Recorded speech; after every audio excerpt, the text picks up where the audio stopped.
या डॉक्टरवर तर माझा अजिबात विश्वास नाही. हा पोरगा ना अहमदाबादला डॉक्टर इकडे जाऊया तर काल आला तुमची आले तेव्हा कशी परिस्थिती होती? मग तेच सांगत होते त्यांना मी, तेच सांगत होते मी, तेच सांगत होते. उचलून आणायची त्यांना मग मुलं माझे गाडीत टाकून आणायचे नाही रडायचेच. घराची म्हणजे काही कंडिशनच नाही. म्हणजे मला नंतर मागून मला असं वाटायला लागलं होतं आता मी इथंच संपत आहे, खरं सांगते. कारण जर सगळंच काही जर जागेवर झालं होतं इथून कमरेपासून पायच नव्हते राहिले. कारण इथं हे मनकेमध्ये पाचण्याच्यात नस अडकलेली माझी, त्यामुळे मग ते लयच कठीण झालं माझं. पाठीत 2 मणके, मानात 3 मणके, मशीनवर काम करून कंपनी सर्व्हिसला होते. मशीनचे ऑपरेटर ते त्या असल्यामुळं हे खांद्यात गॅप, गुडघ्यात गॅप, पूर्ण कामातून गेले. मी तर कोणाला मी सांगते ना किती कार्ड जेव्हा आले तेव्हा मी 10-15 कार्ड घेऊन जाते, पुरतच नाही मला. कोणी माझ्यासमोर बोलत असलं की मी नाही बाई कार्ड घ्या पत्त्यावर जातो मी, तुम्ही नीटच व्हा. मी चांगली झाले ते मी चांगली झाले. हेल्थ डिपार्टमेंटलाच मग असे आमच्याकडे तर भरपूर पेशंट आहे. कालच माहित पडलं मला नाही. अच्छा अच्छा. आता हे अनुभव आहे ना, यांनीच कितीतरी पेशंट पाठवले आपल्याला. खूप खूप किती पेशंट आले असतील. माझं स्वतः माझी मामी बहीण आता मला वाटतं 2 का 3 महिने झाले गेली, पण जाडगिरी बुटकी बाई होती त्याची डिलिव्हरी तिला बडांगी म्हणून. आता त्या दिवशी एक गुगे म्हणून पाठवला, त्याच्या आधी एक मला वाटतं ना वालतोले म्हणून पाठवला. खूप खूप म्हणजे जेव्हा मी मला कोण दिसलं ना मी डायरेक्ट पाठवूनच देते इकडे. कसं की आपल्याला फरक पडला तर तुम्हालाही पडावं, आपल्या अपेक्षा आहे. कारण इथून पडतोय ना, दुसरीकडे कशाला पैसे घालवता तुम्ही. म्हणजे एक माझा हा येतोय. हो यांच्या पेशंटची परिस्थिती यांना विचार कशी होती. तुम्ही पहिल्यांदा तुमचं पेशंट आणलं कशात आणलं होतं? धुळीमधून घेऊन आले. नाही पण इथपर्यंत कशा आलता तुम्ही? इथे ॲम्ब्युलन्स मधून आले होता आणि ॲम्ब्युलन्स मधून. आणि ॲम्ब्युलन्स कुठून केली होती? मुंबईवरून पण मुंबईमध्ये कुठं होते तुम्ही त्यावेळेस? गेल्या आपल्या केम हॉस्पिटल मधून आणलं तिला. म्हणजे केम हॉस्पिटल मधून लिहून दिलं की तिला जोपर्यंत आहे तोपर्यंत सांभाळा. म्हणजे चालणार नाही आम्हाला काही असं म्हणजे म्हणजे मुंबईला आले तुम्ही? एकाने केमवरून? असंच ओळखीवरती एकाने सांगितलं की या ठिकाणी जाऊन बघा म्हणून. तर आम्ही घेऊन आलो, म्हटलं चला शेवटचा पर्याय म्हणून बघा. तर आम्ही इथे घेऊन आलो, इथे त्यांना दाखवलं तर बोलले की आम्ही 10 दिवस आम्हाला लागेल वेळ. म्हटलं ठीक आहे चालेल करून. बरोबर. आणि अशी धुळीमधून घेऊन आलेलो नाही, जाताना ती स्वतःच्या पायाने चालत पुढच्या सीटवरती बसून गाडीतून गेली. आणि टॉयलेट बाथरूम करत होते का? संडास बाथरूम सगळं बंद होता. संवेदना सगळ्या गेल्या होत्या. 36 गाठी होत्या तिच्या या नसमध्ये.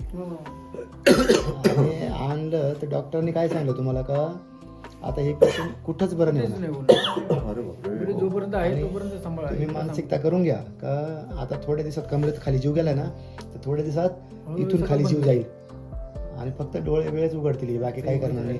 अशी परिस्थिती होईल म्हणे यांची. हे जागेवर तिथंच रडायला लागले सगळे. तर मग तिथं त्यांना एकाने सांगितलं का तुम्ही एक काम करा अशा या ठिकाणी. ठिकाणी जाऊन बघून. आणि त्यांनी ॲम्ब्युलन्समध्ये आणल्यानंतर आम्ही म्हणलं बाबा तुम्ही एवढ्या मुंबईहून आलात आणि एवढ्या खेड्यावर आला आणि तुम्ही पेशंट तिथून सोडून इकडे आणलंय मला. आणि सिरियस पेशंट म्हणजे ते हालचाल करत नाही काही नाही. जगमोहन डॉक्टर तुम्हीच आहे का? मोठे ते आता ते होते ते मोठे भाऊ आहेत, हे छोटे. म्हणून मला त्यानंतर इथे कुठल्या डॉक्टरवरती विश्वास नाही आलेला. छोटं पण काय असेल ना मी इथेच येतो. आता त्याच्यात पण माझीच फॅमिली जवळजवळ सगळी इकडे. आता तुमच्या पेशंटची परिस्थिती कशी? आता एकदम थंडी आहे. मग मी स्वतः एकटी गावांना सारखी फिरत असते. आता 2-3 नातेवाईक वारले, मी एकटी जाते येते फिरते. ज्यांनी बघितलं ना सर्वच. तिला ज्यांनी त्या कंडिशन मध्ये बघितलं ना त्यांनाच ते खरं वाटतं. आणि आता जर कोणाला सांगितलं ना ही नाही परिस्थिती वाटलं. अशी होती तर बोलतात काय खोटं बोलतात. आणले त्यावेळेस किती वजन होतं? तेव्हा तर 24 का 26 किलो असं काहीतरी वजन होतं. वजन आम्ही जेव्हा आलो ना तेव्हा रेकॉर्ड चेक. किती हाईट आहे? हाईट आहे व्यवस्थित. हाईट जरी 5.5 असेल. बेकार कमी आहे ना. तेव्हा 28 किलो म्हणजे एकदम असे लहान मुलांची कसे हात असतात ना ते झाली होती. एवढ्यापर्यंत परिस्थिती आली होती. आणि आता वजन किती आहे? आता पण आहे ना तिचं वजन आहे जवळजवळ 57 किलो. 2-3 पेशंटांना कार्ड देऊन आले माझ्या मैत्रिणी. आता तर आम्ही तर त्यांना एकीला खूप सांधे वाते, खूप बारीक झाली ती, अशी एवढीची उंची कमी पण आहे. त्याच्या हातपाय बारीक झाली. मी त्यांना कार्ड देऊन आलेले ते एका येतील. दिवसाला एकाच वेळेस त्यांना सांगितलं म्हणतो मी डायरेक्ट एक गाडी काढा ती सोबी म्हणून जा. त्या पद्धतीने आम्ही एका एरियात राहतात तर ते येतीलच बहुतेक या महिन्यात. युट्यूबला पण त्यांचा व्हिडिओ आहे. व्हिडिओ आहे. हा का? पहिले हे चमत्कार झाला. मी रात्री सकाळी येतानाच मी बघितलं, म्हटलं बघू यांचं कुठं आहे लोकेशनच्या वेळेस पण इन्स्टा दिसलं मला, पण त्याच्यात तुम्ही दिसले मला ते इन्स्टाच्या याच्यामध्ये, म्हणून मी विचारलं तुम्हाला जगमोहन डॉक्टर तुम्ही.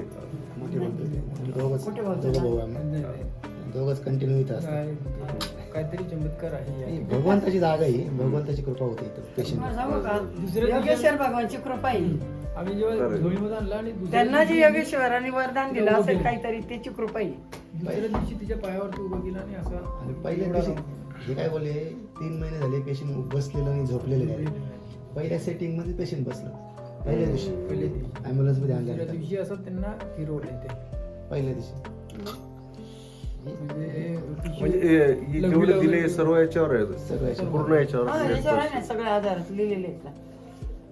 आता येतं शेवटचं आठवतं तर बस मध्ये व्हायला दिलं की म्हणे माझ्या आईचं ना मनक्यात गॅप पडली म्हणे हे कार्ड घेऊन लगेच जाय, त्याच्यावर माझं नाव लिहिलंय कार्ड.